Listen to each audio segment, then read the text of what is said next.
அடுத்தபடியாக விடுதலை சிறுத்தைகள் கட்சியுடைய நிறுவனரும் தலைவருமாகிய அருமை அண்ணன் எழுச்சி தமிழர் திருமாவளவன் அவர்கள் இப்போது கண்டன உரை ஆற்றுவார்.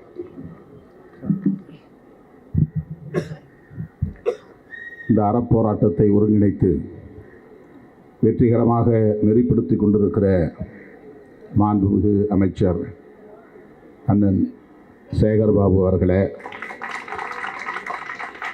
தர்மேந்திரா பிரதானோடு நேருக்கு நேர் மல்லு கட்டி நிற்கும் நமது மாண்புமிகு போராளி அன்பில் மகேஷ் பொய்யாமொழி அவர்களே,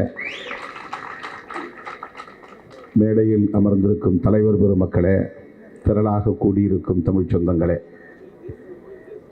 உங்கள் அனைவருக்கும் என்னுடைய பணிவார்ந்த வணக்கத்தை தெரிவித்துக் கொள்கிறேன். இந்திய ஒன்றிய அரசு பள்ளி கல்வித்துறைக்கு வழக்கமாக ஆண்டுதோறும் வழங்கி வந்த நிதியை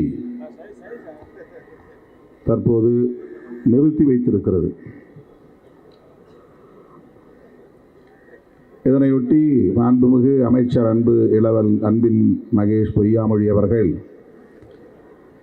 அதிகாரிகள் புடைசூழ புதுதில்லிக்கு வந்தார். நாடாளுமன்ற உறுப்பினர்களாகிய நாங்களும் அவரோடு சேர்ந்து கொண்டோம்.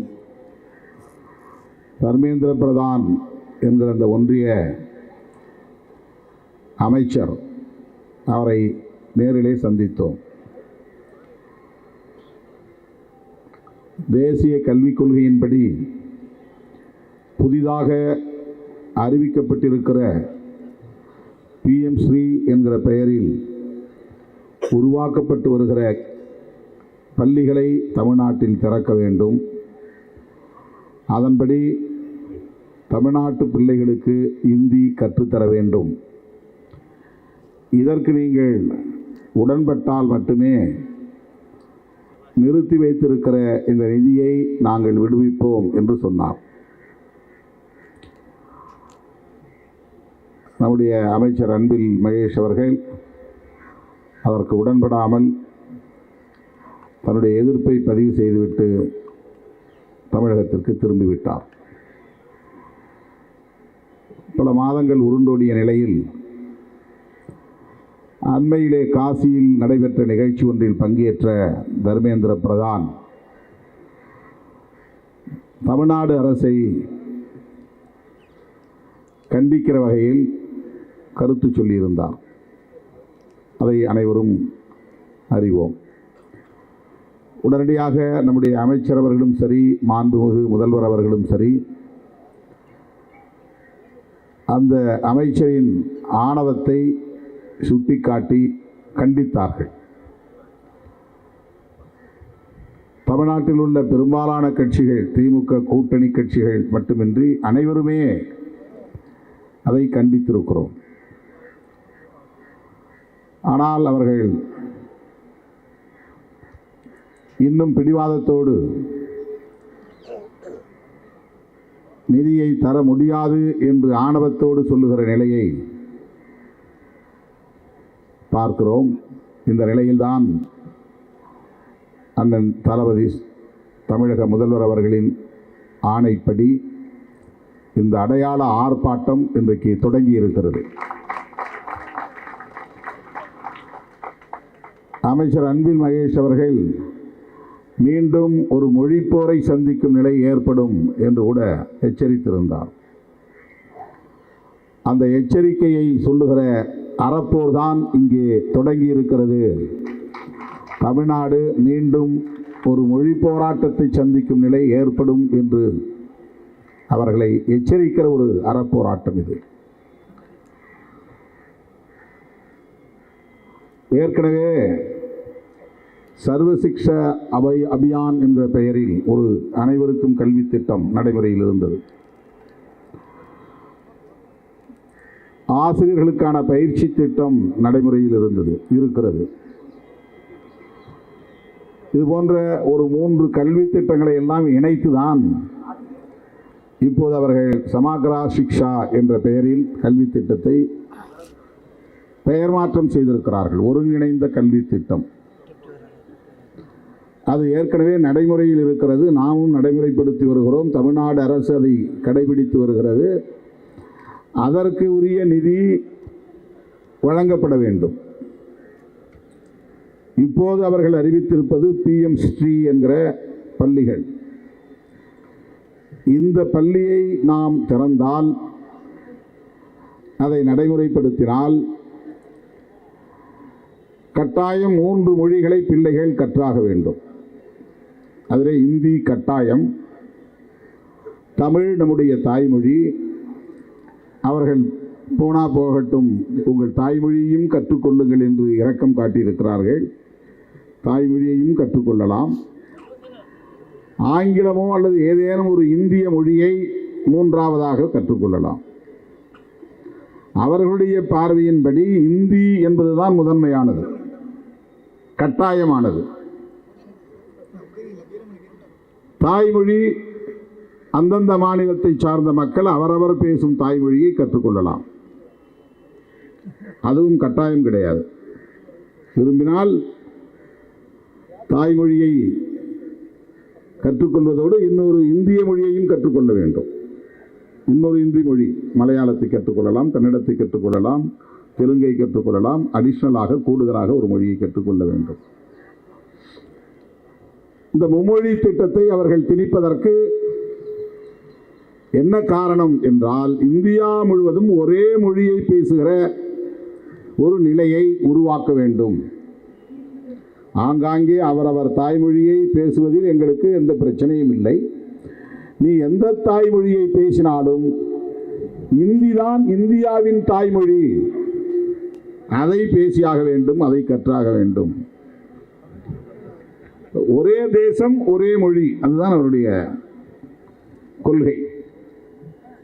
ஒரே தேசம் ஒரே கலாச்சாரம், ஒரே தேசம் ஒரே மதம்,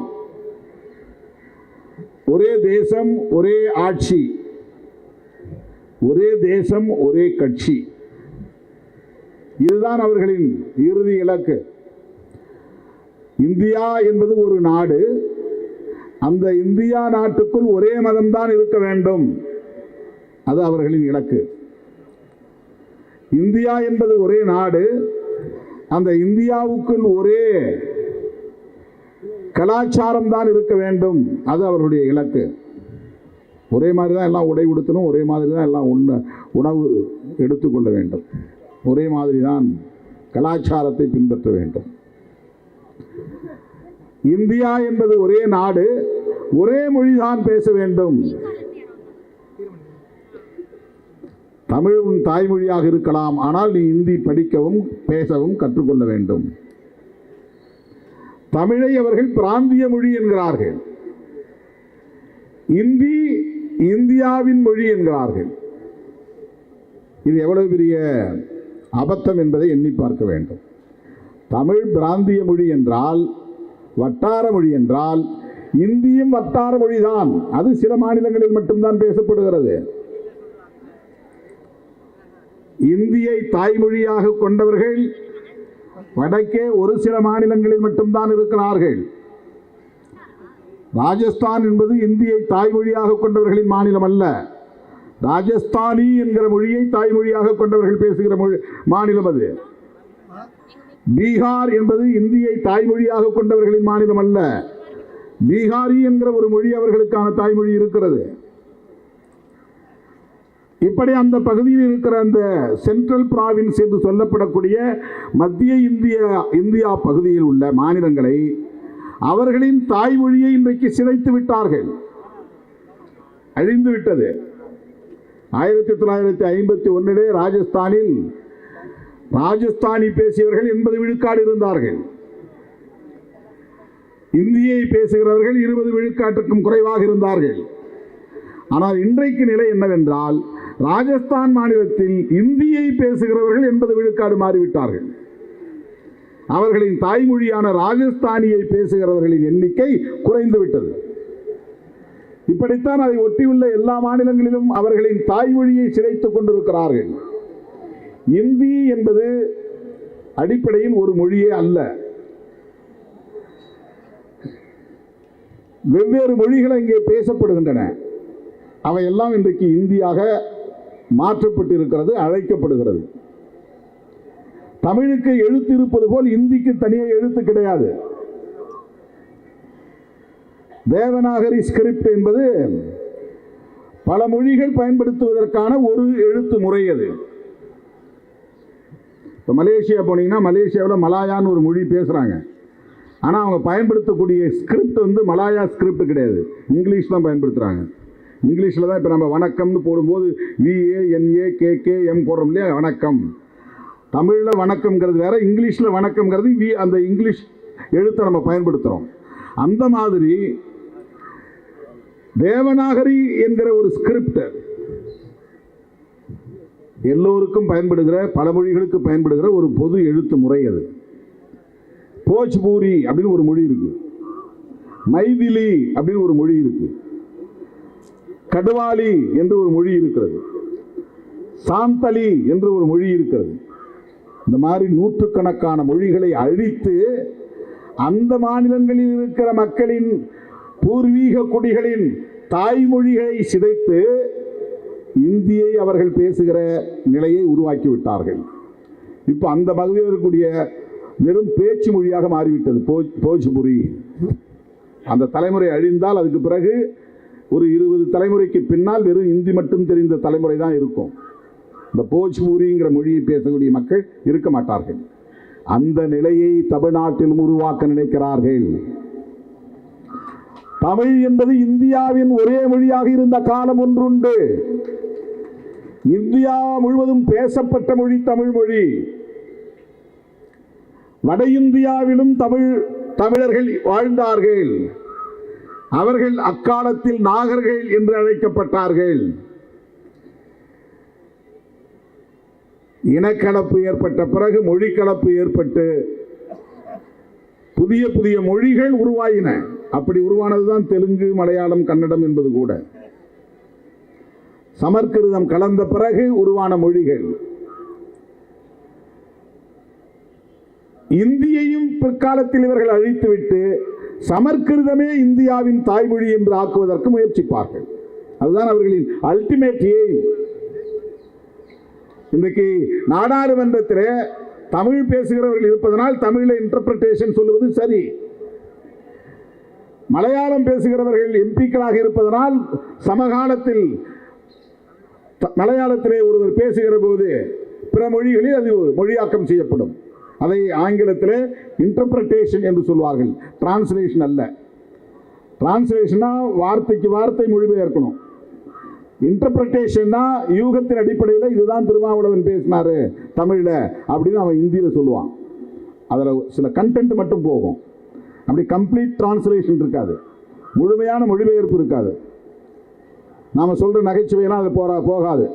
நாம் செய்விக்கிற கண்டனமெல்லாம் அதில் இருக்காது.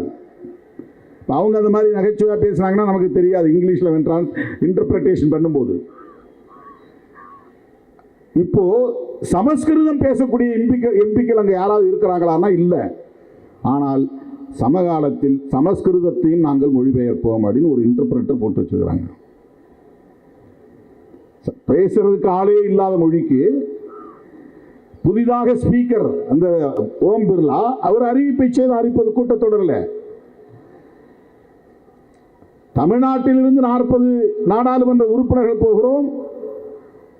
எனவே தமிழில் பேசுவதை கேட்டு ஆங்கிலத்திலே சொல்லுவதற்கு ஒரு இன்டர்பிரேட்டர் தேவை. ஆனால் சமஸ்கிருதத்திற்கு எதற்கு இன்டர்பிரேட்டர்? அதை மொழியாக்கம் செய்து சொல்வதற்கு எதற்கு ஆள்? இதுதான் பாரதிய ஜனதாவின் அரசியல். புரிந்து கொள்ள வேண்டும். அவர்கள் சமஸ்கிருதத்தை ஏன் உயர்த்தி பிடிக்கிறார்கள் என்றால், அமித்ஷாவின் தாய்மொழி சமஸ்கிருதம் இல்லை, மோடியின் தாய்மொழி சமஸ்கிருதம் இல்லை. மோடியும் அமித்ஷாவும் சமஸ்கிருதத்தை தாய்மொழியாக கொண்ட பார்ப்பனர்களுக்கான எடுபிடிகள், வேலையாட்கள், சேவையாட்கள். அவர்களுக்காகத்தான் அவர்கள் அரசியல் செய்கிறார்கள், அவர்களுக்காகத்தான் அவர்கள் ஆட்சியில் இருக்கிறார்கள், அதிகாரத்தை வென்றெடுக்க துடிக்கிறார்கள். அவர்கள் என்றால் யார்? அவர்கள் RSS காரர்கள். RSS இயக்கம் என்பது அகில இந்திய பிராமணர் சங்கம். அது பிராமணர்களுக்காக உருவாக்கப்பட்ட சங்கம். இன்றைக்கு அதை இந்துக்களின் சங்கமாக மாற்றி வைத்திருக்கிறார்கள். அவர்களுக்கு ஒரு அஜெண்டா இருக்கிறது. அந்த அஜெண்டா அடிப்படையில் தான் தேசிய கல்விக் கொள்கை வரையறுக்கப்பட்டிருக்கிறது. அந்த அஜெண்டாவில் என்ன சொல்லுகிறார்கள் என்றால், இந்த தலைமுறையில் இருந்து தமிழ் பேசக்கூடியவர்களிடம் இந்தியை கட்டாயப்படுத்தி கற்பிப்பதன் மூலம் ஒரு 25 ஆண்டுகளுக்கு பின்னால், 50 ஆண்டுகளுக்கு பின்னால் தமிழ்நாட்டை சார்ந்த அனைவருமே இந்தியை பேசவும் கற்கவும் எழுதவும் வளர்ந்து விடுவார்கள். பிறகு அவங்களுக்கு ஈஸி, ரொம்ப எளிது இந்த மக்களை ஏய்ப்பதற்கு, ஏமாற்றுவதற்கு, வீழ்த்துவதற்கு, அடிமைப்படுத்துவதற்கு, ஆளுமை செய்வதற்கு, ஆதிக்கம் செய்வதற்கு மிக எளிது.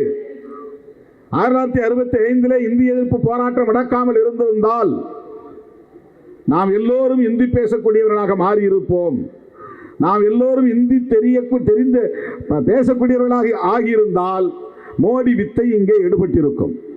தமிழ்நாட்டிலும் அவர்கள் எளிதாக காலூன்றி இருப்பார்கள்.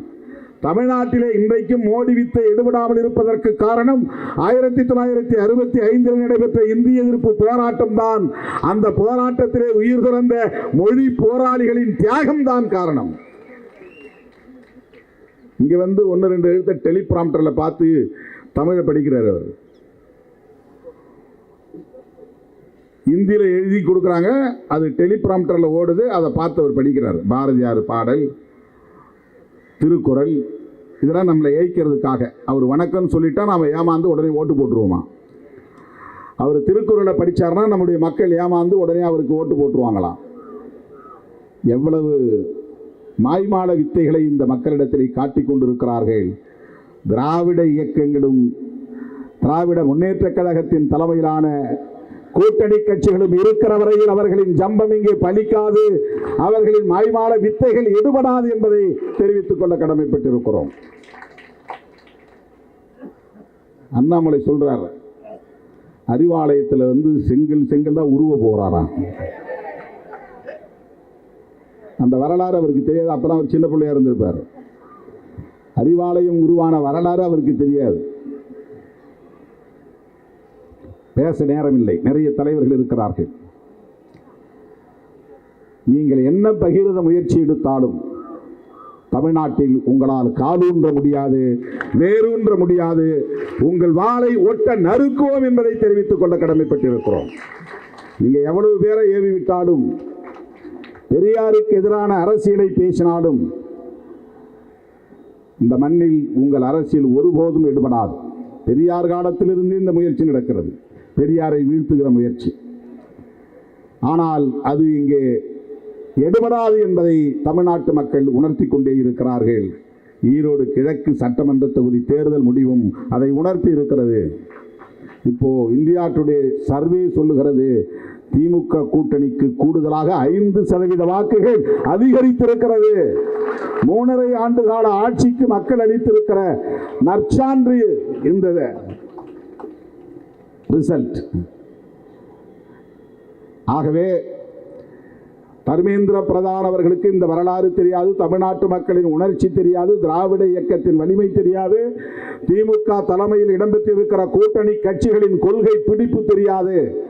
அவர்களை எச்சரிக்க கடமைப்பட்டிருக்கிறோம். இந்தியை இங்கே திணிக்கலாம் என்று கனவு காணாதீர்கள். உங்கள் கனவு ஒருபோதும் நனவாகாது என்பதை எடுத்து சொல்லி, PMC என்கிற பள்ளியை ஒருபோதும் திறக்க மாட்டோம், அடித்து சொல்லுகிறோம். சட்டமன்றத்தில் தீர்மானம் நிறைவேற்றுவதற்கு இன்றைக்கு தமிழ்நாடு அரசு தயாராக இருக்கிறது. ஏற்கனவே நவோதயா பள்ளியை கொண்டு வந்த போது இதே உறுதிப்பாட்டோடு இருந்துதான் நவோதயா பள்ளியை திறக்க மாட்டோம் என்று அறிவிப்பு செய்து இன்றைக்கு இந்தியாவிலேயே கல்வி வளர்ச்சியில் தமிழ்நாடு முதலிடத்தில் இருக்கிறது. மிகப்பெரிய ஒரு சக்தியாக வளர்ந்திருக்கிறது. தமிழ்நாட்டை தேடி எல்லோரும் இன்றைக்கு வருகிறார்கள். மருத்துவ கல்வியா தமிழ்நாட்டுக்கு வருகிறார்கள், தொழிற்கல்வியா தமிழ்நாட்டுக்கு வருகிறார்கள். அந்த அளவுக்கு தமிழ்நாடு கல்வி வளர்ச்சியிலே இன்றைக்கு மேலோங்கி இருக்கிறது. எனவே இந்தி படித்தவர்கள் தான் இன்றைக்கு தமிழ்நாட்டுக்கு வேலை தேடி வந்திருக்கிறார்கள். இந்தி படிக்காதவர்கள் வேலை கொடுக்கிறார்கள். வரலாறு இப்படி மாறி இருக்கிறது என்பதை நீங்கள் புரிந்து கொள்ள வேண்டும். உடனடியாக அந்த நிதியை நீங்கள் விடுவிக்க வேண்டும். கொடுக்க முடியாது என்றால் கொடுக்க வைப்போம். அந்த அளவுக்கு போராட்டம் இன்னும் தீவிரமடையும் என்பதை சொல்லி இந்த வாய்ப்புக்கு நன்றி கூறி முடிக்கிறேன். நன்றி, வணக்கம்.